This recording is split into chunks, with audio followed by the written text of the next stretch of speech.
Hello guys, welcome back to my channel YT Sandeep blogger 650। তো guys, সবাইকে জানাই good morning. আর আশা করি তোমরা নিশ্চয়ই ভালো আছো, আর আমিও ভালো আছি। আর গাইস, আজকে সকালবেলা উঠে দেখলাম মা বাবা তো সবাই কাজে চলে গেছে। আর এই দেখো ঘরটার অবস্থা, দেখো পুরো অসুবিধা হয়ে গেছে ঘরটাকে গুছোতে হবে। চলো গাইস, মাঠের ঘরটায় গিয়ে দেখা যাক মাঠের ঘরটা কেমন অবস্থা। তো গাইস, মাঠের ঘরটা এসে দেখি মাঠের ঘরটা পুরো অসুবিধা হয়ে গেছে, কারণ আমাকে দুটো ঘরেই গোছাতে হবে।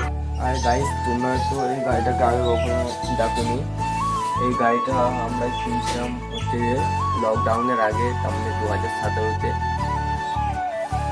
গাড়িটা বাবা কিনেছিল, আর বাবা এখন টোটো চালায় বলে গাড়িটা এখন চালায় না। গাড়িটা মাঝে সাঝে আমি বের করি চালানোর জন্য। আজকে এখনো পর্যন্ত ঠাকুরকে জল দেওয়া হয়নি, তাই জন্য আমি এখন যাবো চান করতে। চান করে এসে ঠাকুরকে জল দেবো, তারপর যা আলাদা কাজ আছে সেগুলো করবো। প্রথমে ঠাকুরকে জল দিই, চলো। আর গাইস, এখন আমার ঘর দর কিছু কমপ্লিট হয়ে গেছে, আর এই খানিকক্ষণ আগে ঠাকুরকে জল দিলাম। এখন একটু বাইরের দিকে যাচ্ছি, চলো।